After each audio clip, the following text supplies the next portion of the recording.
बाल secret agent 999 राजन Iqbal series भयानक खेल पार्ट 1।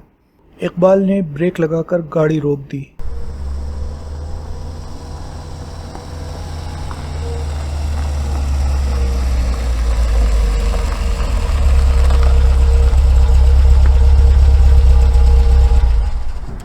पेड़ की छाया में वो कुछ देर सुस्ताना चाहता था। थर्मस में से उसने कॉफ़ी निकाली और एक एक घूंट करके पीने लगा। सल्लो जी, अगर तुम भी मेरे साथ होती तो कॉफ़ी पीने का मज़ा दुगना हो जाता।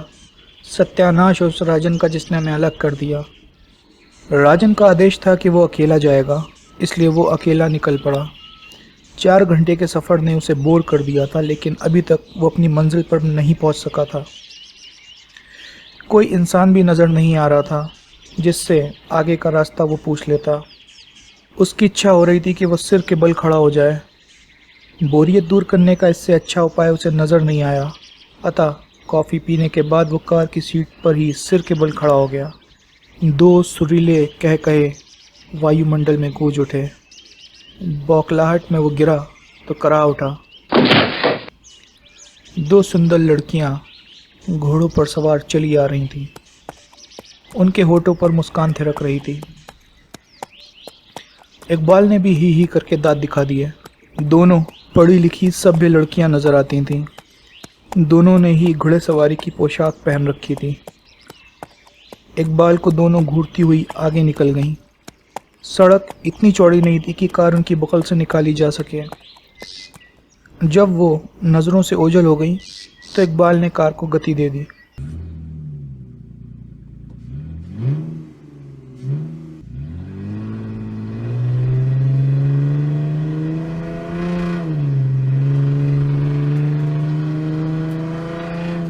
थोड़ी दूर जाने के बाद वो दोनों उसे फिर दिखाई दी। उसने हॉर्न देना शुरू करा,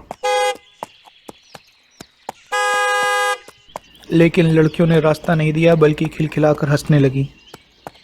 देवियों, वो चिल्लाया, अरे मैं मानता हूँ कि तुम दोनों की हंसी घुंघरूओं जैसी मधुर है, लेकिन इस समय मैं जल्दी में हूँ। बाकी की हंसी फिर कभी सुन लूँगा। इस समय आगे जाने का रास्ता दे दो।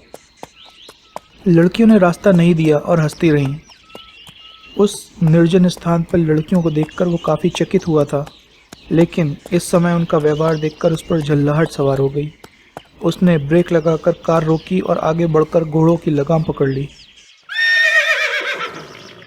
लड़कियां आश्चर्यचकित सी उसे देखने लगीं, लेकिन वो दोनों उससे भयभीत नजर नहीं आ रही थीं, क्योंकि इकबाल के चेहरे पर दुनिया भर की मूर्खता नजर आ रही थी। ये क्या बदतमीजी है? लंबे चेहरे वाली लड़की ने झल्लाए स्वर में पूछा। ये बदतमीजी नहीं, मैं हूँ। लगाम छोड़ो। बंदा छोड़ने के लिए कुछ नहीं पकड़ता है। अब मैं इन दोनों घोड़ों को अपनी कार के साथ बांध कर ले जाऊंगा। ये मत समझना कि हम दोनों अकेली हैं। गोल चेहरे वाली लड़की बोली, मैं जानता हूँ तुम दोनों अकेली नहीं हो। 2 हट्टे कट्टे तुम लोगों के साथ हैं। कौन हट्टे कट्टे? ये घोड़े, इकबाल ने निहायत भोलेपन से कहा।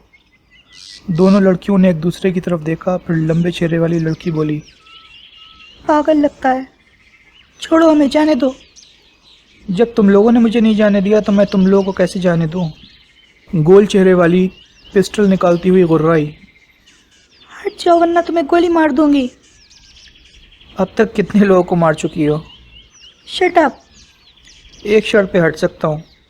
क्या? यादगार के तौर पर कोई तोहफा देती जाइए। ठीक है, पास आओ। इकबाल जैसे ही सरक कर उसके पास आया, गोल चेहरे वाली ने हाथ घुमा दिया। इकबाल ने फुर्ती से हटकर खुद को बचाया, लेकिन झोंके में वो गिरते गिरते बची। लंबे चेहरे वाली ने अपना घोड़ा इकबाल पर दौड़ा दिया। इकबाल फिर एक तरफ हट गया। घोड़ा दौड़ता चला गया।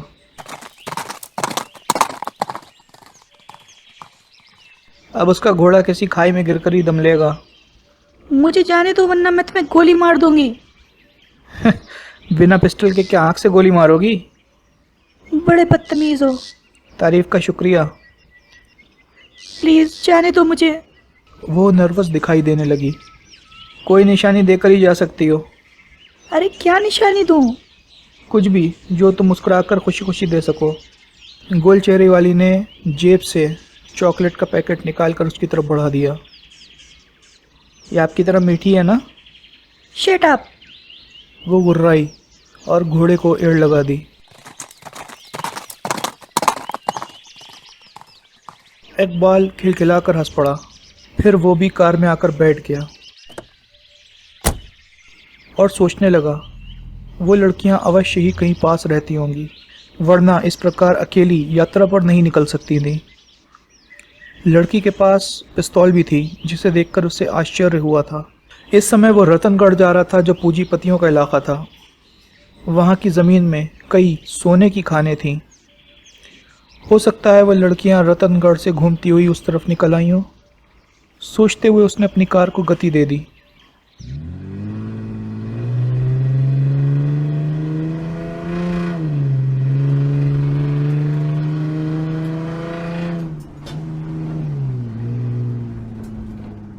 हो सकता है वो उस स्थान के बारे में जानती हों जहां उसे जाना है। ये सोचकर इकबाल ने कार की गति बढ़ा दी। थोड़ी दूर जाने के बाद उसे वो लड़कियां एक पेड़ की छांव में बैठी दिखाई दी। इकबाल के चेहरे पर फिर मूर्खता उभर आई। कार को रोककर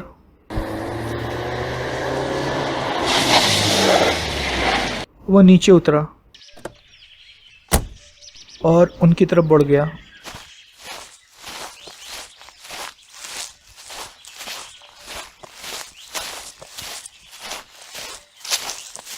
पार्ट 2।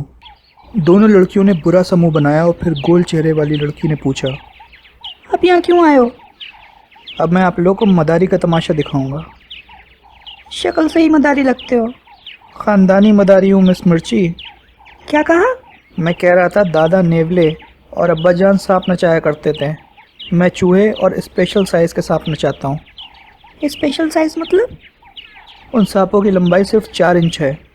तुम जाओ यहाँ से, हमें कोई तमाशा नहीं देखना। तमाशा तो देखना पड़ेगा। क्यों हमारे पीछे पड़े हो? जाओ। मैं तो जा रहा था, तुम ही लोगों ने मेरा रास्ता रोका। अब तुम लोग ही मुझे रास्ता दिखाओगी, लेकिन उससे पहले निशानी के तौर पर तुम लोगों को रेड नोजल स्नेक दिखाता हूँ। कहने के साथ ही इकबाल ने कोट की जेब से एक डिब्बा निकाला और उसे खोल दिया। उसमें 4 लाल रंग के छोटे छोटे सांप रेंग रहे थे।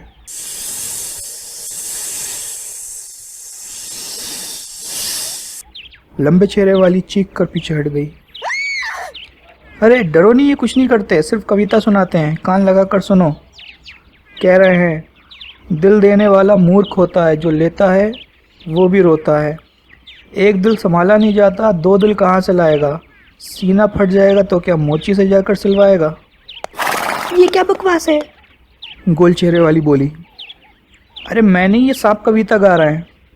ठीक है, अब इन्हें जेब में रखो। जो हुक्म, इकबाल ने कहा और फिर डिब्बा जेब में रखता हुआ बोला, अब मेरा एक काम करो। क्या? मैं प्रताप भवन जाना चाहता हूँ। दोनों लड़कियों ने चौंक कर एक दूसरे की तरफ देखा, फिर उनके होठों पर रहस्यमय मुस्कान थिरक उठी। इसमें हंसने की क्या बात है? क्या प्रताप भवन में जोकर रहते हैं? मालूम नहीं। तो क्या तुम दोनों जानती हो कि प्रताप भवन कहाँ है? नाम तो सुना है। गोल चेहरे वाली बोली। वही तो नहीं जहाँ प्रताप सिंह रहते हैं? हाँ वहीं, मेरा वहाँ पहुँचना बहुत ज़रूरी है। लेकिन ऐसा संभव नहीं है। क्यों? तुम कार पर हो और हम घोड़ों पर। तो क्या हुआ, मैं दोनों घोड़ों को कार में जोत दूंगा। दोनों लड़कियां हंस पड़ी। शायद मेरी योजना पसंद नहीं आई। नहीं। तो ऐसा करते हैं, लेकिन क्या करते हैं? अब उनकी तो कुछ भी समझ में नहीं आ रहा, तुम ही लोग बतलाओ। ठीक है, जैसा मैं कहती हूँ वैसा करो।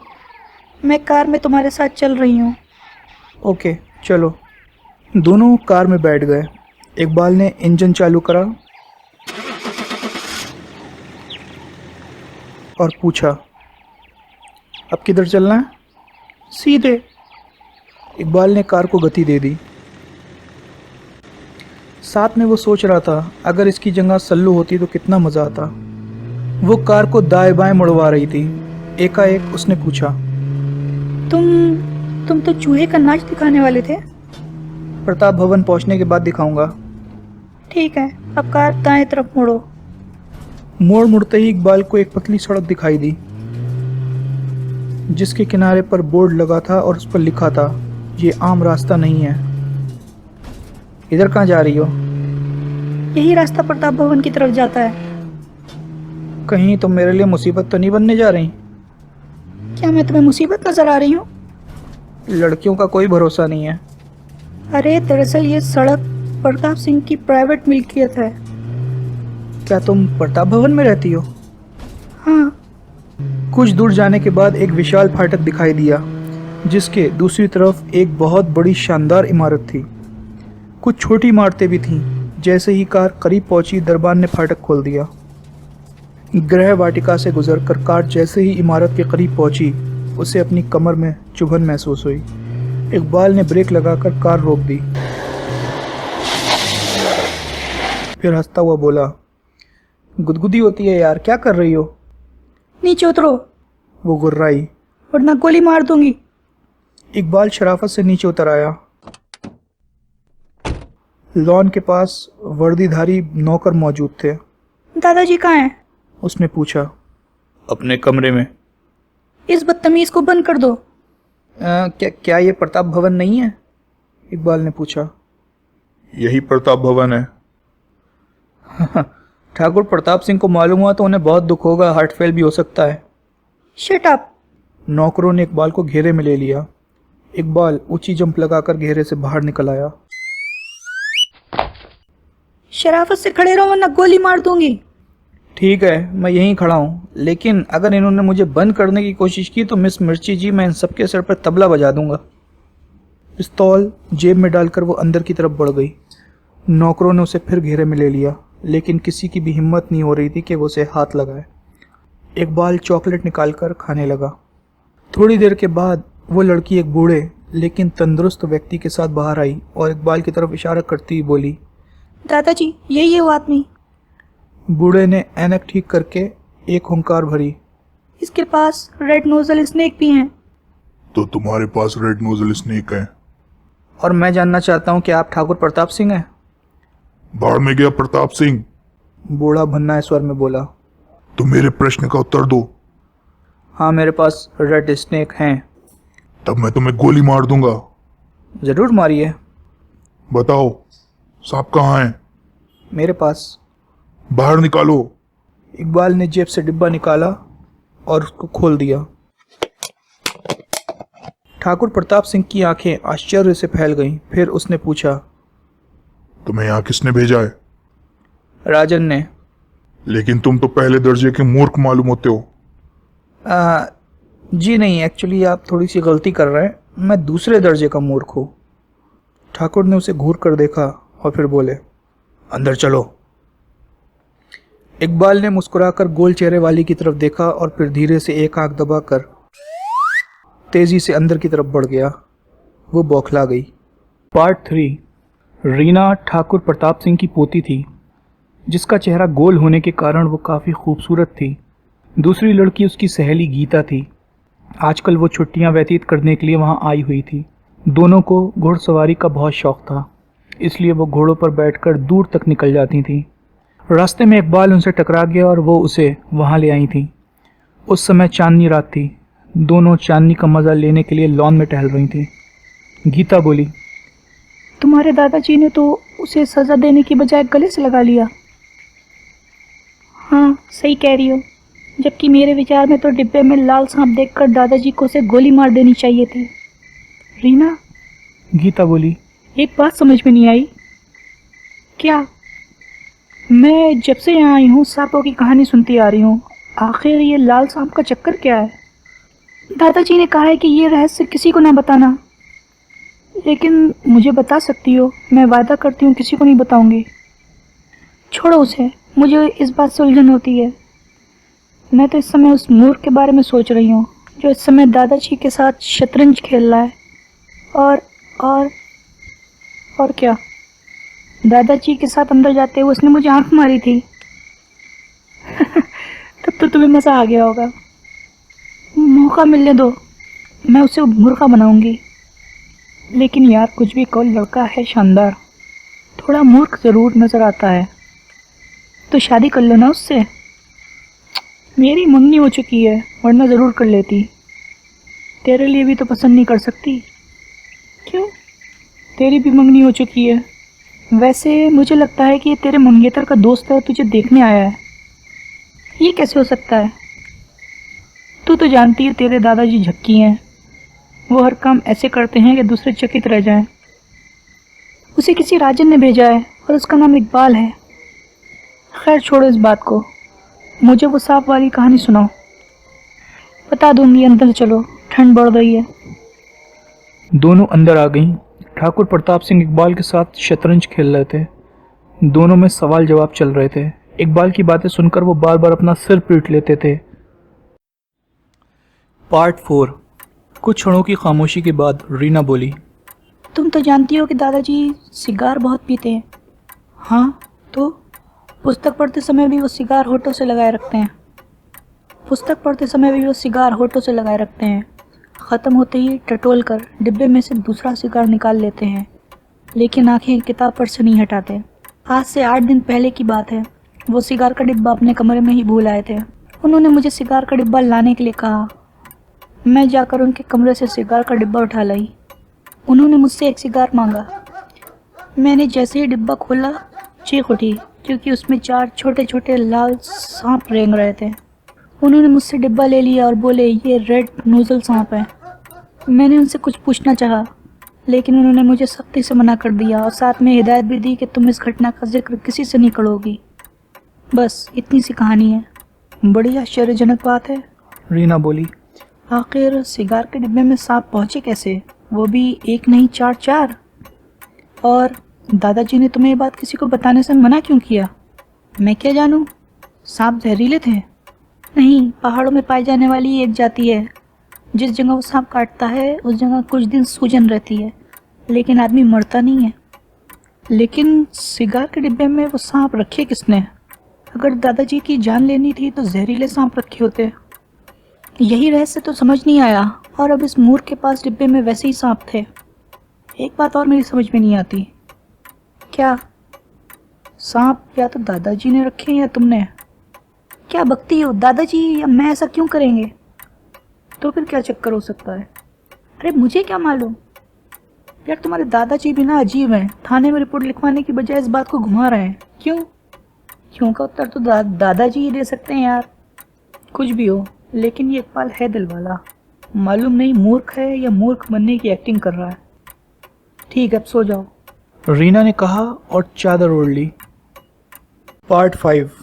शतरंज की गोटियां डिब्बे में रखते हुए ठाकुर बड़बड़ा रहे थे। शतरंज खेलने के लिए दिमाग चाहिए। आजकल के लौंडों में दिमाग कहाँ है? वैसे तुम शतरंज कब से खेल रहे हो? जी 3 साल की उम्र से। ऐसा क्यों नहीं कहते कि शतरंज के साथ ही पैदा हुए थे? अंदाज़ा लगाना मूर्खता होती है। ठाकुर कुछ क्षण इकबाल को घूरते रहे, फिर बोले, क्या राजन ने तुम्हें यह नहीं बताया कि मैं कौन हूँ?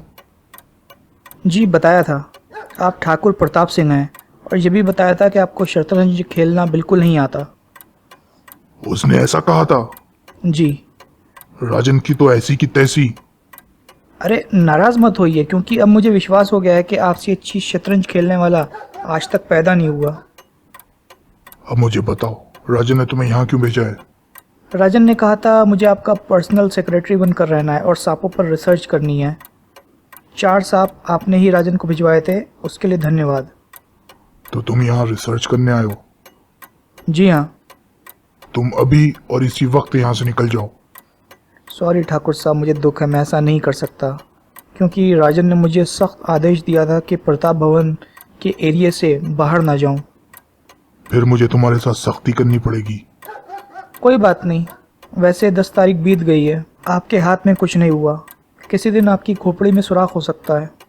ठाकुर का सारा क्रोध गायब हो गया, चेहरा सपाट हो गया जैसे पत्थर। उनकी आंखों में अजीब सी चमक आ गई। और ठाकुर साहब, सांपों का चक्कर इसलिए चलाया गया था कि आप 10 तारीख को हस्ताक्षर करने के योग्य ना रहें। वो तारीख तो निकल गई, लेकिन 20 तारीख को अगर अपराधी सांप का प्रबंध ना कर सका तो रिवॉल्वर की गोली का प्रयोग भी कर सकता है। हो सकता है उस अज्ञात व्यक्ति को आपके मरने जीने से कोई मतलब ही ना हो। क्या मतलब? मतलब ये कि अज्ञात व्यक्ति नहीं चाहता है कि आप अपनी वसीयत पर हस्ताक्षर करें। ठाकुर प्रताप सिंह कुछ नहीं बोले। तभी एक लंबा व्यक्ति अंदर प्रविष्ट हुआ। क्या बात है? जी, उत्तर की तरफ प्रकाश का धब्बा दिखाई दे रहा है और उसमें से नीली किरणें निकल रही हैं। सच बोल रहे हो? चलकर अपनी आंखों से देख लीजिए। ठीक है, चलो।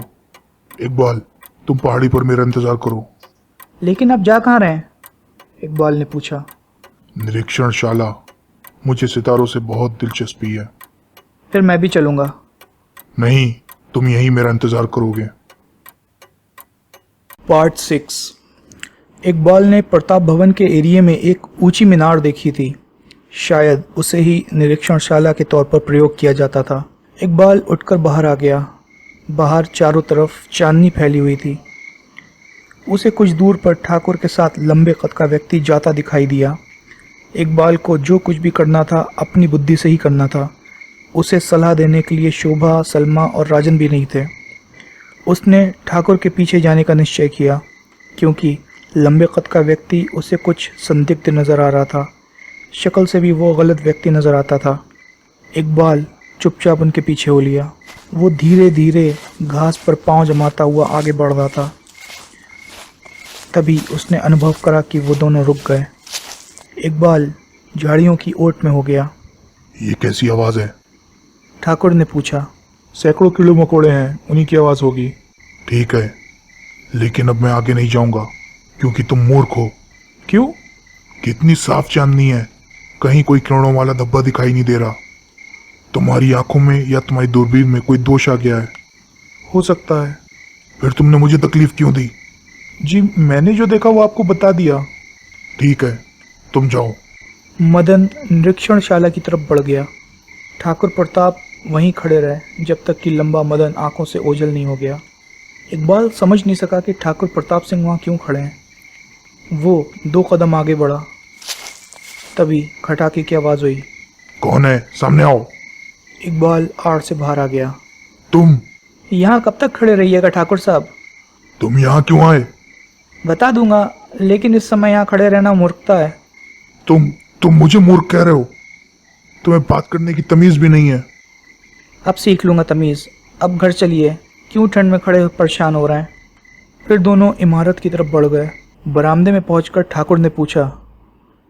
क्या तुम्हें राजन ने भेजा है? अरे अब क्या खुदा की कसम उठानी पड़ेगी? मेरे साथ आओ। ठाकुर उसे अपने कमरे में ले गए। फिर उन्होंने ट्रंक कॉल बुक करवाई। थोड़ी देर के बाद राजन से संबंध हो गया। हेलो, कौन? राजन?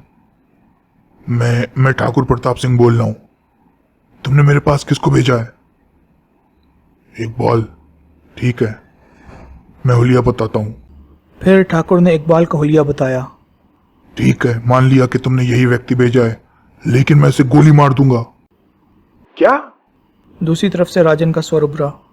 ये मुझे चिढ़ाता है, क्रोध दिलाता है। आप उसे रिसीवर दीजिए। ठाकुर साहब ने रिसीवर इकबाल की तरफ बढ़ा दिया और बोला। राजन से बात करो।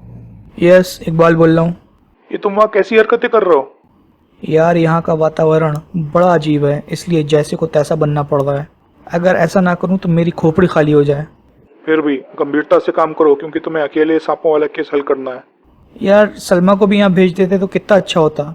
तुम्हें अकेले ही ये केस निपटाना है। ओके। ठाकुर ने कोई बात नहीं की और रिसीवर क्रेडल पर रख दिया। इकबाल ने पलके झपकाते हुए पूछा, मेरे लिए कोई आज्ञा? अपने कमरे में जाओ और विश्राम करो। इकबाल ने गुड नाइट कहा और कमरे से बाहर निकल आया। पार्ट 7। दूसरे दिन से इकबाल ने छानबीन शुरू कर दी। प्रताप एरिया में एक नहीं कई इमारतें थीं। ठाकुर चिड़चिड़ा और क्रोधी आदमी था, लेकिन बहुत इज्जतदार था। नौकरों के साथ उसका व्यवहार बहुत अच्छा था। उसकी बहुत प्रतिष्ठा थी। सबके दुख दर्द में वो बराबर का हिस्सेदार था। आसपास की आबादियों पर उसके बहुत एहसान थे। वहाँ उसने एक औषधालय खुलवाया था। एक लड़कों का और एक लड़कियों का स्कूल खुलवाया था। प्रताप भवन के इलाके में काफ़ी आबादी थी। वहीं फैक्ट्रियाँ भी थीं जिसके ऑफिसर अपने परिवारों के साथ वहाँ रहते थे। एक छोटी खूबसूरत इमारत थी जिसमें ठाकुर का नाती डॉक्टर प्रमोद रहता था। वो अमेरिका से प्लास्टिक सर्जरी की ट्रेनिंग लेके कुछ समय पहले ही लौटा था। प्रमोद उस इलाके में प्लास्टिक सर्जरी की एक बहुत बड़ी प्रयोगशाला खोलना चाहता था। वैसे उसने इमारत में एक छोटी सी प्रयोगशाला बना ली थी। इकबाल ने पता लगाया था ठाकुर प्रताप अपने नाती प्रमोद को पसंद नहीं करता। इकबाल ने प्रमोद से बात की। उसके मन में ठाकुर के प्रति अच्छे विचार थे। ठाकुर के 3 मैनेजर थे, एक अमेरिकी, एक ब्रिटिश और एक जापानी। सांपों वाली घटना की अभी तक किसी को भी जानकारी नहीं थी। दोपहर को ठाकुर ने इकबाल को फिर बुलाया। कुछ क्षण उसे सुनता रहा, फिर पूछा, ये तुम सुबह से क्या करते फिर रहे हो? भ्रमण, ताकि कहीं नाश्ता मिल जाए। तुमने सवेरे से नाश्ता नहीं करा? किसी ने पूछा ही नहीं। वो मेज पर मुक्का मारता हुआ बोला, मैं रसोई घर को आग लगा दूंगा जहाँ मेहमानों को नाश्ता ना मिले। अभी नहीं ठाकुर साहब, पहले मैं खाना खा लूं। ठाकुर ने कॉल बेल बजाई। नौकर भागा हुआ अंदर दाखिल हुआ। रसोई के हेड से कह दो इकबाल का खाना हमारे साथ लगाया करे। नौकर सिर हिलाता हुआ चला गया। इकबाल बोला, मेरे लिए तो मुसीबत हो गई। क्यों? मेरा खाना भी अब आपकी मेज पर लगेगा। डर रहे हो कहीं मैं तुम्हारा खाना ना खा लूं? आप काफी समझदार हैं। मैं तुम्हारे दोनों कान खींचकर तुम्हें एक थप्पड़ लगाऊंगा, चेहरा बिगड़ जाएगा। मैं डॉक्टर प्रमोद से प्लास्टिक सर्जरी करवा लूंगा, तब और भी सुंदर हो जाऊंगा। तुम डॉक्टर प्रमोद से मिल चुके हो? जी हाँ, अपने कान छोटे करवाने के लिए सलाह मांगी थी। लेकिन तुम उससे मिले ही क्यों? मैं प्रताप भवन में रहने वाले प्रत्येक व्यक्ति से मिल रहा हूँ। क्यों? ठाकुर साहब, मुझे पूरा विश्वास है सांप कहीं बाहर से नहीं आए। अगर ये काम यहाँ के किसी व्यक्ति का है तो मुझे शर्म से डूब मरना चाहिए। क्यों? इसका मतलब है कि मेरा व्यवहार यहाँ के लोगों के साथ ठीक नहीं, वरना कोई मेरा शत्रु क्यों हो जाता? आपका व्यवहार यहाँ के लोगों के साथ बहुत अच्छा है, फिर भी आपका कोई शत्रु है। अच्छा, एक बात बताइए। क्या? पिछली रात आप मदन के साथ निरीक्षणशाला की तरफ गए थे, लेकिन बीच से ही वापस लौट आए, क्यों? भाग चुके? आपको साफ बात करनी चाहिए। मेरा विचार है कुछ लोग यहाँ मेरे शत्रु हो सकते हैं। इकबाल जेब से नोटबुक निकालता हुआ बोला, आपके विचार में कौन कौन शत्रु हो सकते हैं? मैं किसी का नाम नहीं लूंगा। क्यों? क्योंकि ये सिर्फ मेरा संदेह है, मेरे पास कोई प्रमाण नहीं है। बात ये नहीं है। इकबाल बुरा सा मुंह बनाता हुआ बोला, बात यह है कि आप डरपोक हैं। और तुम बदतमीज हो। मैं मानता हूँ, लेकिन मैं आपकी तरह डरपोक नहीं हूँ। अगर आपको कुछ करना ही नहीं था तो ये मामला उठाया ही क्यों? सिर्फ इसलिए कि बिना मामले की जांच किए मैं इसे पुलिस को सौंपना नहीं चाहता था। लेकिन जब तक आप किसी पर संदेह प्रकट नहीं करेंगे, मैं भी कुछ नहीं कर सकूंगा। मैं अपने सिद्धांतों को नहीं छोड़ सकता। फिर मैं क्या करूं, आप ही बताइए। सांप रखने वाले का पता लगाओ। एक उपाय है। क्या? अखबार में विज्ञापन दे देते हैं कि जिसने भी सिगार के डिब्बे में लाल सांप रखे वो दोबारा कोशिश करे। ऐसा करने वाले को भारी इनाम दिया जाएगा। ठाकुर ने बुरा सा मुंह बनाया और तेजी से कमरे से बाहर निकल गया। पार्ट 8। इकबाल का विचार था खाने की मेज पर ठाकुर प्रताप अकेला होगा, लेकिन वहां उसे कई व्यक्ति दिखाई दिए। रीना और गीता के अलावा लंबा व्यक्ति मदन भी था। इकबाल को देखकर दोनों लड़कियां मुस्कुराने लगीं। खाने के बाद ठाकुर और मदन चले गए, लेकिन गीता और रीना बैठी रहीं। मिस रीना, इकबाल ने पूछा, ठाकुर साहब से आपका क्या रिश्ता है? आप कौन होते हैं पूछने वाले? गीता बोली, खुदा ने मुझे इसी काम के लिए यहाँ भेजा है। मैं आपको समझ नहीं सकी। भूगोल की किताब पढ़ोगी तो मेरा भूगोल अपने आप समझ में आ जाएगा। वैसे मैं प्राइवेट जासूस हूँ। दोनों मुस्कुरा दी। मेरा विचार है ठाकुर साहब के अतिरिक्त आप दोनों भी इस घटना के बारे में काफ़ी कुछ जानती हैं। कौन सी घटना? सांपों वाली घटना। हमें मालूम है। गीता बोली, वैसे आप दोनों को ठाकुर साहब से सहानुभूति भी होगी। इन बातों का मतलब? यार, आप दोनों में से कोई एक मेरे प्रश्न का उत्तर दे, मैं आप दोनों का बड़ा आभारी रहूँगा। हम आप पर आभार क्यों करें? देखिए, ठाकुर साहब का जीवन खतरे में है। नहीं। रीना उछल पड़ी। मैं सच बोल रहा हूँ। ठाकुर साहब से क्यों नहीं पूछा? उनसे कोई बात मालूम करना आसान नहीं। वैसे लंबे वाले व्यक्ति कौन है? शायद मदन नाम है उनका। वो हाँ में हाँ मिलाने वालों में से है। गीता बोली, क्या वो ठाकुर साहब के संबंधी नहीं है? यही समझ लीजिए। ठाकुर साहब कुछ भी बताने नहीं चाहते, और मैं जानता हूँ ऐसे अवसरों पर खामोश रहना कितना खतरनाक है। मैं समझी नहीं। ठाकुर साहब किसी पर संदेह प्रकट करना नहीं चाहते हैं। उनका एक कथन है। क्या? जब तक संदेह विश्वास की सीमा तक ना पहुंच जाए, किसी पर संदेह प्रकट ना करो। अगर विश्वास से पहले ही उनकी लाइन कट जाए तो? बेकार की बातें ना करो। रीना बिगड़ी। तो क्या करूं, झक सुनाऊं? वो कुछ नहीं बोली। खैर, आपको किस पर संदेह है? मैं भला किस पर संदेह कर सकती हूँ? तब फिर किसी ने मजाक किया होगा। किस में इतनी हिम्मत है जो दादाजी से मजाक करे? तुम ठीक कह रही हो। और कुछ पूछना है? डॉक्टर प्रमोद से तुम्हारा क्या संबंध है? वो मेरे फूफा के लड़के हैं। और आप उनकी पोती हैं, यानी उनके बेटी की बेटी? हाँ, गीता। रीना बोली। तुम अपने कमरे में जाओ, मुझे इससे कुछ ज़रूरी बात करनी है। ज़रूर करो, लेकिन इसकी बातें अंटा फसील जैसी होती हैं। वापसी पर अगर तुम मुझे पागल नजर आई तो मैं अपना सिर पीट लूँगी। रीना कुछ नहीं बोली। उसके जाने के बाद इकबाल ने पूछा, अब बताइए क्या पूछना है मुझसे?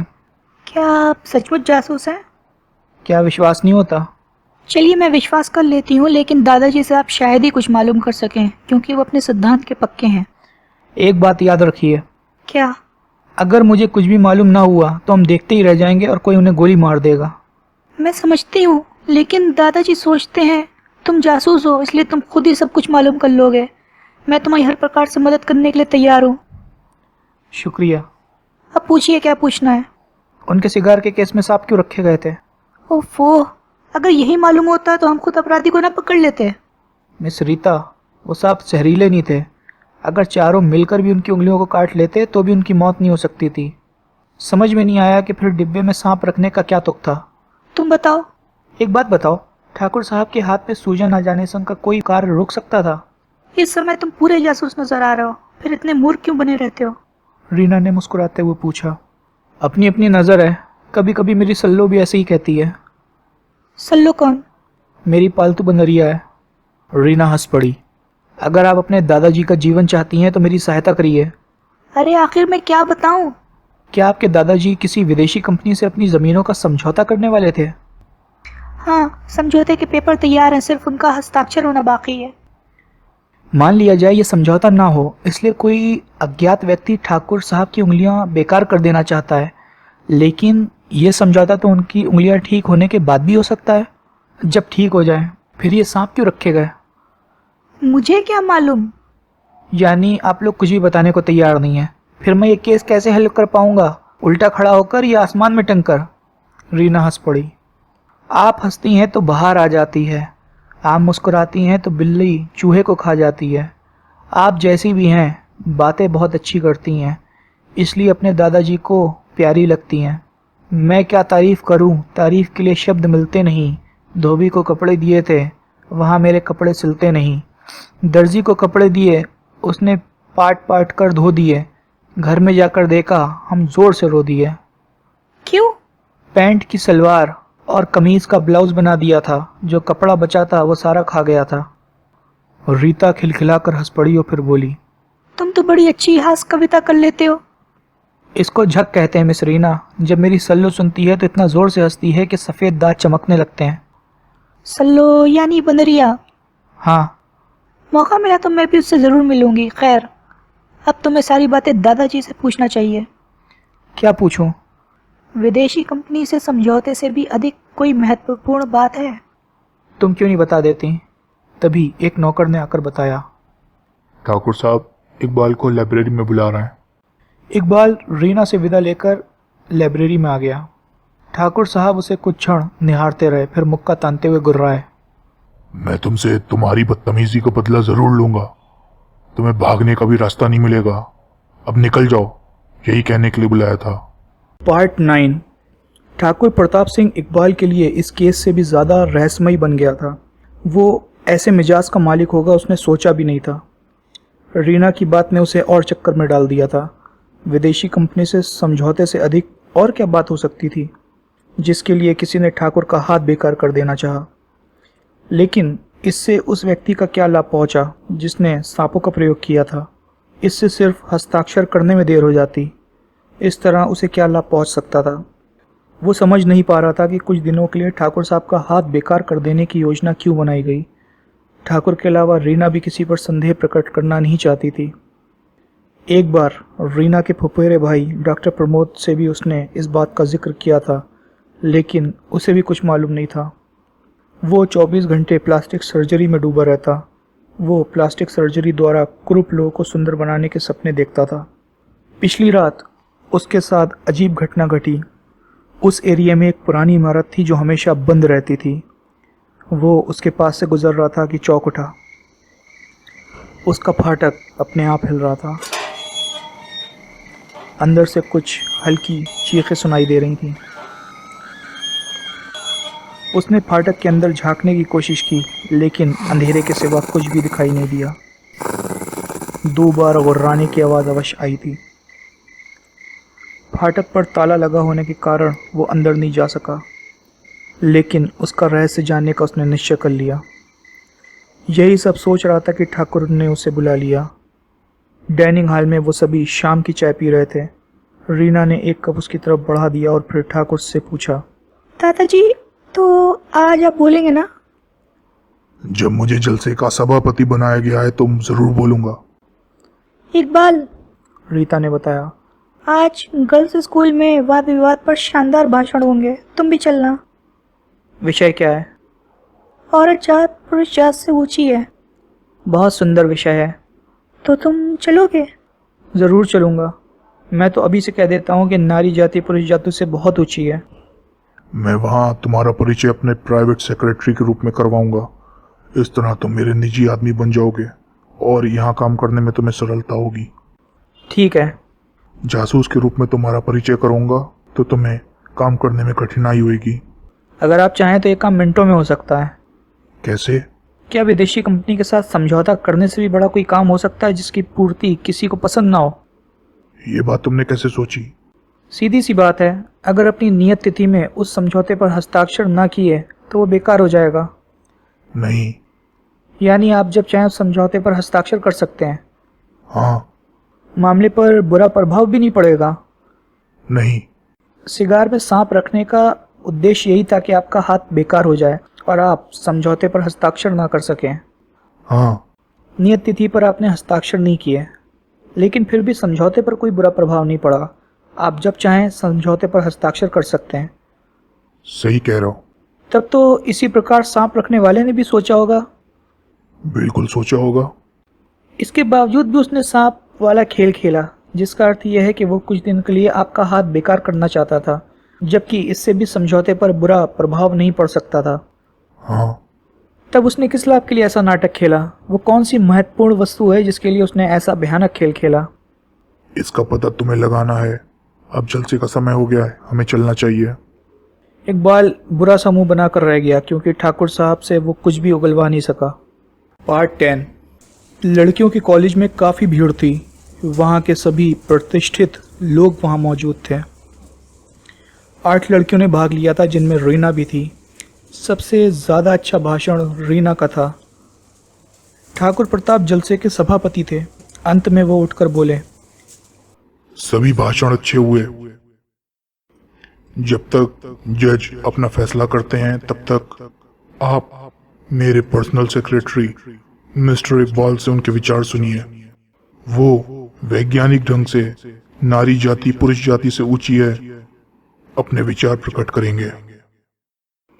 इकबाल बुरी तरह बौखला गया क्योंकि उसने इस तरह भाषण देने की बात सपने में भी नहीं सोची थी। उसने सपने में भी नहीं सोचा था कि ठाकुर साहब अपने कहे अनुसार उससे इस तरह बदला लेंगे। इकबाल के पास भाषण में कहने के लिए कुछ भी नहीं था।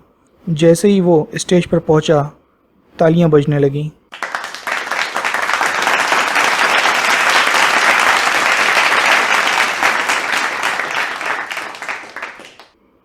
वो माइक हाथ में पकड़कर बोला, महिलाओं और सज्जनों, नारी जाति ऊंची चीज है, इसलिए तो हम कहते हैं लेडीज फर्स्ट। इस समय भी सबने भाषण से पहले कहा था महिलाओं, उसके बाद में कहा सज्जनों, इसलिए नारी पुरुष से ऊंची है। आपको एक उदाहरण देता हूँ। मेज की तरफ ध्यान से देखिए और मधुर म्यूजिक सुनिए।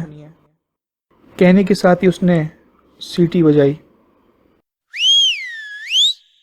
लोगों ने उसकी जेब से कोई सफ़ेद चीज़ फुदक कर मेज़ पर आते देखा और अगले ही पल सब चौंके। इकबाल बोला, ये सफ़ेद चुहिया है। जानवरों में से भी नारी जाति का वरदान मिला हुआ है। अब इसका कमाल देखिए। इकबाल ने जैसे ही सीटी बजाई, चुईया दोनों पांवों पर खड़ी हो गई, जिसमें नन्हे नन्हे घुंघरू बंधे थे। फिर सीटी की ताल पर वो नाचने लगी। लोगों का हंस हंस कर बुरा हाल हो रहा था। वो एक चुईया को पहली बार हंसता देख रहे थे। रीता और गीता तो हंसते हंसते गिर जा रही थीं। सीटी रुकते ही चुईया ने जंप लगाई और इकबाल की जेब में चली गई। अब तो आप समझ ही गए होंगे कि नारी चाहे जिस जाति की ही क्यों ना हो, ऊंची होती है। नारी माँ, बहन, भाभी हो सकती है, पुरुष नहीं। नारी के कारण ही पुरुष का अस्तित्व है। नारी आज हर काम कर सकती है। नारी जाति जिंदाबाद। इकबाल के खामोश होते ही ठाकुर साहब बोले, मिस्टर इकबाल ने मजाक मजाक में बहुत सी बातें कह दी। मुझे विश्वास है आप सबका खूब मनोरंजन हुआ होगा। अब जजों का फैसला सुनिए। उसके बाद प्रथम, द्वितीय व तृतीय नंबर की लड़कियों की घोषणा कर दी गई। ठाकुर साहब ने उन्हें इनाम बांटे। पार्ट 11। वापसी पर ठाकुर साहब बोले, तुम में सचमुच बहुत गुण है। आज तुमने सबका बहुत मनोरंजन करा। शुक्रिया। मैं सोच रही हूँ गीता बोली। तुम्हारे जैसे शानदार आदमी को दादाजी के म्यूजियम में बंद कर दूँ। मैं भी यही चाहती हूँ। रीना बोली। रात हो चुकी थी। वो लोग पुरानी इमारत के पास से गुजर रहे थे। तभी वो सब ठिठक कर रुक गए। फाटक हिल रहा था। दादाजी, गीता बोली। हमें इधर नहीं आना चाहिए था। क्यों? ये भूता मकान है। सब बकवास है। ठाकुर साहब ने तीव्र स्वर में कहा। कोई हमें भयभीत करने की कोशिश कर रहा है। मैं किसी दिन उसे गोली मार दूंगा। क्या बात है? इकबाल ने पूछा। ये छोटा सा मकान भूतग्रस्त है। फाटक अपने आप बजता है। अंदर से अजीब अजीब सी भयानक आवाज़ें आती हैं। रीना ने बताया। तुम्हें डर लगता है? नहीं। क्या तुमने इसका रहस्य जानने की कोशिश की? नहीं। ठाकुर साहब, इकबाल ने पूछा, आपका क्या विचार है? मैंने कल इसे खुलवा कर देखा था। यहाँ कुछ नहीं है। लेकिन आप अंदर नहीं गए थे दादाजी। अंदर वीराना है। किसी और को भेजना चाहिए था। सब इसे भूतग्रस्त समझते हैं। जाता कौन? मैं जाऊंगा और भूतों को ऐसा मुर्गा बनाऊंगा कि वो हमेशा कुकड़ू बोलते रहेंगे। कोई कुछ नहीं बोला। वो सब इमारत में आ गए। ठाकुर अपने कमरे में चले गए। इकबाल रीना व गीता के पास बैठ गया। अब बताइए, उस फाटक का क्या चक्कर है? वहाँ से अजीब अजीब सी आवाज़ें आती हैं। रात को लोहे का फाटक अपने आप हिलने लगता है। यानी वहाँ भूतों का डेरा है? शायद।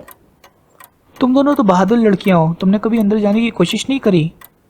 अब अंदर जाने के लिए हमें तुमसे सलाह लेने की ज़रूरत नहीं है। रीना बुरा सा मुंह बनाती हुई बोली। कुछ भी हो, सावधान रहिएगा। यहाँ कोई बहुत बड़ी घटना घटने वाली है। ठाकुर साहब अपनी धुन के पक्के हैं, वो कुछ नहीं बताएंगे। मेरा विचार है कि उस समझौते के अलावा कोई दूसरी बात है। क्या? दादाजी ही बता सकते हैं। सोच कर बताइए। उस दिन शाम को दादाजी एक वसीयतनामे पर हस्ताक्षर करने वाले थे। ओह, कोई नहीं जानता कि वो उस वसीयतनामे में क्या लिखवाना चाहते थे। तुम भी नहीं जानती? नहीं। क्या वो सारे रिश्तेदारों को बराबर का हिस्सा नहीं देंगे? वो बहुत साफ दिल के आदमी हैं। वसीयत द्वारा वो सारे रिश्तेदारों को बराबर का हिस्सा देंगे। तुम्हें वो बहुत प्यार करते हैं, तुम्हारा हिस्सा ज़्यादा होगा। मुझे ज़्यादा हिस्सा नहीं, दादाजी का प्यार चाहिए। मैं उनके लिए अपनी जान भी दे सकती हूँ। तो अब जल्दी से ठाकुर साहब के रिश्तेदारों के नाम और पते मुझे लिखवा दो, जिन्हें इस वसीयत में दिलचस्पी हो सकती है। मैं नहीं बता सकती। ठाकुर साहब के कमरे में कौन कौन जाता है? मैं या ख़ास नौकर कमल। कमल कहाँ रहता है? दादाजी के बगल वाले कमरे में, ताकि ज़रूरत पड़ने पर रात को भी उन्हें अटेंड कर सके। कहीं तुमने ये तो वो सांप डिब्बे में नहीं रखे थे? अगर मैं सांप डिब्बे में रखती तो चिल्लाती क्यों? डिब्बा उनकी तरफ बढ़ा देती ताकि सांप उन्हें काटे। वैसे जब मैं उनके लिए जान दे सकती हूँ तो उनकी जान क्यों लूँगी? तो उनके रिश्तेदारों का नाम बताओ। दादाजी से पूछना। वो नहीं बताएंगे। नाम बता देंगे, लेकिन किसी पर संदेह प्रकट नहीं करेंगे। ठीक है। पार्ट 12। इकबाल जब अपने कमरे में पहुंचा तो वहां रीना का चचेरा भाई मदन बैठा हुआ था। आप यहाँ? जी, दरअसल मुझे एक व्यक्ति की तलाश थी। मेरे ख्याल से तुमसे ज़्यादा बहादुर व्यक्ति यहाँ कोई नहीं है। तारीफ का शुक्रिया। अब ये भी बता दीजिए कि चाहते क्या हैं? जी, मैं रात को उस भूतहा मकान में घुसना चाहता हूँ। तुम ठाकुर साहब के साथ उधर से ही आए हो, मैं जानता हूँ। तो आप भूतों में भी विश्वास करते हैं? दरअसल मुझे भूतों से मिलने का बहुत शौक है। मैं देखना चाहता हूँ कि आखिर भूत वहाँ क्या कर रहे हैं। लेकिन उस दिन आकाश में किरणों वाले डब्बे की बात करके आप ठाकुर साहब को बाहर क्यों ले गए थे? दरअसल मैं ठाकुर साहब को इसी काम के लिए तैयार करना चाहता था। मदन मुस्कुराता हुआ बोला। वो भी साहसी व्यक्ति हैं। बहाने से मैं उन्हें लैब तक ले जाता और फिर कोशिश करके उन्हें भूतहा मकान में ले जाने के लिए तैयार करता। तो क्या आप निरीक्षणशाला में ही काम करते हैं? हाँ, मैंने अंतरिक्ष विज्ञान का अध्ययन अमेरिका में किया है। इस विषय पर मेरे पास कई डिग्रियां हैं। अंतरिक्ष विज्ञान की तरफ मेरा झुकाव देखकर उन्होंने मेरे लिए छोटी सी निरीक्षणशाला बनवा दी थी। लाखों रुपया खर्च कर दिए मेरे लिए। महान हस्ती हैं वो। क्या वो आपके संबंधी हैं? हाँ, रीना की तरह वो मेरे भी दादा हैं, लेकिन मैं रीना का सौतेला भाई हूँ। आपसे मिलकर खुशी हुई। चलिए भूतग्रस्त मकान के भी दर्शन कर लेते हैं। 1 घंटे बाद चलेंगे। पार्ट 13। ठाकुर साहब, इकबाल ने पूछा, एक बात बताइए। क्या? मिस्टर मदन आपके कौन है? क्यों पूछ रहे हो? दिल चाहता है उसे गोली मार दूं। लगता है तुमने काफी कुछ मालूम कर लिया है, लेकिन उसका इस मामले में कोई संबंध नहीं है। कैसे? वो रीता का सौतेला भाई है। ठाकुर साहब उदास स्वर में बोले। रीता के बाप के पापों का फल एक ऐसी औरत से पैदा हुआ जो उसकी पत्नी नहीं है। आप उसको अपनी जायदाद में हिस्सा देंगे? हाँ, वैसे मैंने बहुत सोच समझ कर राजन से सहायता मांगी थी। राजन के डैडी मेरे दोस्त थे। राजन को मैं बहुत प्यार करता हूँ। तुम भी अभी तक कुछ मालूम नहीं कर सके कि सिगार के डिब्बे में सांप क्यों रखे गए थे। आप चिंता ना करें, मैं जल्दी पता कर लूँगा। बस आप मुझे अपने रिश्तेदारों के बारे में बता दीजिए। एक तो रीना है, दूसरा अशोक और तीसरा प्रमोद, चौथा मदन। अशोक कौन है? मेरा छोटा भाई जो अपंग है जन्म से। वो चल नहीं सकता। 2 नौकर उसकी देखभाल करते हैं। और सुनो, उस अपंग को इस केस में मत घसीटना। उस दिन आप वसीयत पर हस्ताक्षर करने वाले थे? हाँ, उसी दिन सांप वाली घटना घटी थी। वो अज्ञात अपराधी जानता है मैंने अभी तक वसीयत पर हस्ताक्षर नहीं किए हैं। जब आप अपनी जायदाद में से सबको बराबर का हिस्सा देने वाले थे, तब अज्ञात व्यक्ति ने डिब्बे में सांप क्यों रखे? वो क्यों चाहता है कि आप वसीयत पर हस्ताक्षर ना कर सकें? यही बात तो पता लगानी है। कहीं कोई रिश्तेदार आपकी पूरी संपत्ति हड़प तो नहीं करना चाहता? ऐसा मुमकिन नहीं है। तो आप मेरी योजना पर काम करिए। मुझे विश्वास है दूध का दूध और पानी का पानी हो जाएगा। क्या? सारे रिश्तेदारों को एक जगह एकत्रित करिए और उनसे कहिए आप नई वसीयत तैयार कर रहे हैं। उससे क्या होगा? मैं जैसा कहता हूँ आप करिए। अपराधी खुद ब खुद हमारी मुट्ठी में आ जाएगा। ठीक है, मैं ऐसा ही करूँगा। पार्ट 14। मदन और इकबाल भूतहा इमारत के फाटक के पास पहुंचकर रुक गए। इकबाल, मदन बोला, एक बार फिर सोच लो, हम भूतहा मकान में प्रविष्ट होने जा रहे हैं। मुझे भूतों से कुश्ती लड़ने की प्रैक्टिस है। आप अपनी सोचिए। मैं भी डरपोक नहीं हूँ, चलो। लेकिन फाटक पर ताला लगा है और उसकी चाबी मेरे पास नहीं है। कोई बात नहीं, हम फाटक फांद कर अंदर प्रविष्ट हो जाएंगे। जब खतरा उठाना ही है तो पूरा उठाएंगे। फिर वो लोग फाटक पर चढ़कर दूसरी तरफ कूद गए। अंदर गहरा अंधकार था। कंपाउंड में झाड़ झंकाड़ उगे हुए थे। झींगुर की आवाज़ें आ रही थीं। तभी उन्हें इमारत के बरामदे में से किसी के भागने की आवाज़ सुनाई दी। मदन बोला, भूत। आइए देखते हैं। फिर दोनों दबे पांव चलते हुए बरामदे में आ गए। वहाँ पर कोई भी नहीं था। अंदर से अजीब सी रोने की आवाज़ें आ रही थीं। भूत रो रहे हैं, मदन बोला। अभी भूत हंसेंगे भी, इकबाल ने कहा और फिर खिलखिलाकर हंस पड़ा। उसके चुप होते ही जैसी भयानक सी आवाज़ गूंजी। भूतों का हंसना और रोना तो सुन लिया, लेकिन अभी तक भूतों के दर्शन नहीं हुए। चलिए कमरों में चलते हैं, शायद दर्शन हो जाए। मदन ने जैसे ही टार्च जलाई इकबाल ने बुझवा दी। इसी के साथ एक औरत की चीख उभरी। दोनों भागते हुए कमरे में प्रविष्ट हुए। अंधेरे में उन्हें दो परछाइयां दिखाई दी। पकड़ लीजिए, यही है भूत, इकबाल बोला। दोनों झपटे और एक एक छाया को पकड़ लिया। दोनों छाया चीखने लगीं। इकबाल ने साफ अनुभव किया कि उसने किसी स्त्री को पकड़ा हुआ है। कौन हो तुम? इकबाल ने गुर्राते हुए पूछा। छोड़ो छोड़ो मुझे। तुम चाहे भूतनी हो और चुड़ैल, मैं तुम्हें छोड़ने वाला नहीं। मैं कहती हूँ छोड़ो मुझे, वरना। पहले बताओ तुम हो कौन? अरे मैं रीना हूँ और वो गीता है। इकबाल ने टार्च जलाई। सचमुच वो रीना और गीता थी। मिस्टर मदन, अब यहाँ से बाहर चलिए। फिर वो चारों इमारत के बाहर आ गए। दोनों लड़कियाँ सहमी हुई थीं। तुम दोनों यहाँ क्यों आई थी? हम दोनों भूतों का राज जानने आई थी। रीना बोली। तो मिले भूत? हाँ, एक नहीं दो भूत मिले। गीता बोली। मुझे नहीं मालूम था कि भूत तुम लोगों जैसे होते हैं। मदन भाई सुन लीजिए, अब हम भूत हो गए। खैर हम भूत ही सही। अंदर और क्या देखा? अंदर हमें सिर्फ भयानक आवाज़ें सुनाई दी, कोई दिखाई नहीं दिया। खैर कुछ भी हो, तुम लोगों की हिम्मत की मैं दाद दूंगा। आज ना सही लेकिन जल्दी ही मैं उस भूतग्रस्त इमारत का राज जान लूँगा। दूसरे दिन इकबाल ठाकुर के अपंग भाई अशोक से मिला, जिसकी दोनों टांगें पोलियो के कारण बेकार थीं।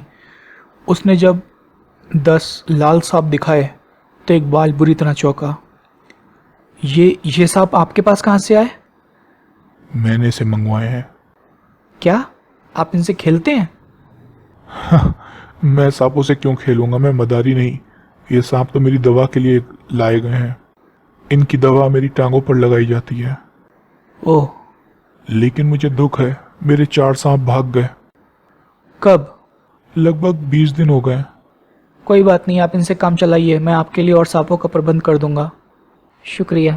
अशोक से कोई ख़ास बात मालूम नहीं हुई, लेकिन उसके पास लाल सांप देखकर इकबाल परेशान हो गया। उसके 4 सांप भाग गए थे, जबकि सिगार बॉक्स में भी 4 ही सांप मिले थे। इकबाल की आंखें चमक उठी। पार्ट 15। सभी को पता लग गया था कि ठाकुर साहब आज फिर नई वसीयत करने वाले हैं। ठाकुर साहब ने सबको भोजन पर आमंत्रित किया था। अपंग भाई अशोक को 2 नौकर उठाकर ले आए थे। सभी आपस में बातें कर रहे थे, लेकिन डॉक्टर प्रमोद अलग खामोश बैठा हुआ था। बस उसने आने के बाद थोड़ी देर के लिए ठाकुर साहब से बात की थी। भोजन के बाद मेज़ साफ की गई, फिर सबको कॉफ़ी दी गई। कॉफ़ी पीने के बाद ठाकुर प्रताप सिंह सबको संबोधित करते हुए बोले। मेरे बच्चों, ये सच है कि मैं तुम सबको बहुत प्यार करता हूँ। मैं अब बूढ़ा हो गया हूँ, कब ये आंखें बंद हो जाएं पता नहीं। अतः मैं अब अपनी वसीयत तैयार करवा लेना चाहता हूँ, इसलिए मैंने वकील साहब को बुलाया है। वैसे इतना बता दूँ, सबको उसका पूरा हक मिलेगा। वसीयत मेरे मरने के बाद वकील साहब सबको पढ़कर सुनाएंगे। कल रात तक मैं वसीयत पर हस्ताक्षर कर दूंगा। सब ठाकुर साहब की तरफ देख रहे थे और इकबाल सारे रिश्तेदारों के चेहरे का निरीक्षण कर रहा था। सबके चेहरे सपाट थे। पार्ट 16। रीना व गीता छत पर टहल रही थीं। दोनों इकबाल के बारे में ही बात कर रही थीं। तभी रीना बोली। इकबाल इस समय दादाजी के साथ कमरे में होगा। रोशनदान से झाँक कर देखते हैं वो क्या कर रहा है। दादाजी गुस्सा ना हो। अरे उन्हें नहीं पता चलेगा, रीना ने कहा और रोशनदान से झांकने लगी। फिर एक हल्की सी चीख के साथ पीछे हट गई। क्या हुआ? दादाजी की जान खतरे में, उन्हें बचाओ। कहने के साथ ही वो बदहवास सी वहीं गिर पड़ी। प्रताप भवन एरिया में व्यक्ति का नामो निशान दिखाई नहीं दे रहा था। गीता ने रोशनदान से झांक कर देखा तो उसकी आंखें आश्चर्य से फैल गईं। ठाकुर साहब के कमरे में 5 नकाबपोश मौजूद थे। इकबाल भी वहां मौजूद था। इकबाल को एक नकाबपोश ने कवर किया हुआ था, जिसके कारण उसने अपने हाथ ऊपर उठा लिए थे। शेष चारों नकाबपोश ठाकुर साहब के हाथ पांव बांध रहे थे। तभी इकबाल ने दरवाजे की तरफ छलांग लगाई। नकाबपोश ने उस पर फायर कर दिए।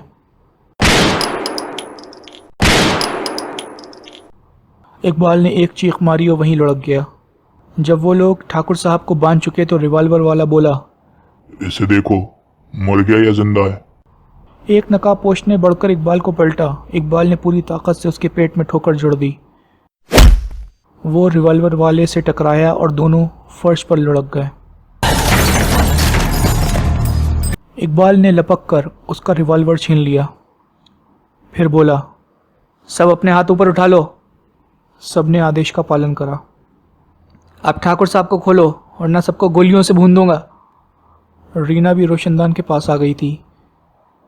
गीता की तरह वो भी इकबाल का कारनामा देख रही थी। तभी एक नकाबपोश इकबाल पर झपटा। इकबाल का रिवॉल्वर गरजा और वो चीख मारकर वहीं लुढ़क गया। ठाकुर साहब को खोल दो, याद रखना मेरी जेब में भी एक रिवॉल्वर है। ठाकुर साहब को कुछ हो गया तो सबकी लाशें यहाँ बिछा दूंगा। कहने के साथ ही इकबाल ने जेब से अपना रिवॉल्वर भी निकाल लिया। गीता, रीना बोली, हमें नीचे जाकर इकबाल की सहायता करनी चाहिए। हाँ ठीक कह रही हो, चलो। दोनों जैसे ही कमरे में प्रविष्ट हुई, नकाबपोशों को मौका मिल और वो सब इकबाल पर टूट पड़े। इकबाल पागलों की तरह फायर करने लगा।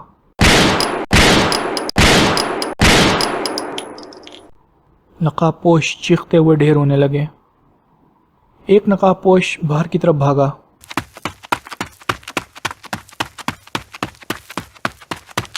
रीना, तुम ठाकुर साहब को संभालो, मैं उस नकाबपोश को देखता हूं। कहने के साथ इकबाल बाहर की तरफ भागा। नकाबपोश भाग रहा था। रुक जाओ वरना गोली मार दूंगा, इकबाल चिल्लाया। लेकिन जब वो नहीं रुका तो इकबाल ने फायर कर दिया। वो लड़खड़ाया और फर्श पर लुढ़क गया। इकबाल कमरे में वापस आ गया। चारों तरफ खून की धाराएं बह रही थीं। रीना व गीता ने ठाकुर साहब को खोल दिया था। वो आंखें फाड़कर चारों तरफ देख रहे थे।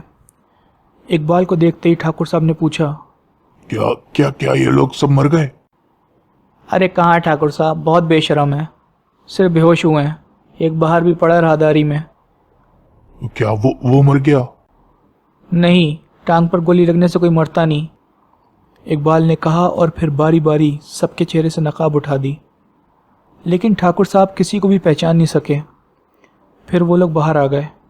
बाहर मौजूद नकाबपोश के चेहरे से नकाब उठाई तो ठाकुर के साथ साथ सब बौखला गए। सामने डॉक्टर प्रमोद बेहोश पड़ा था।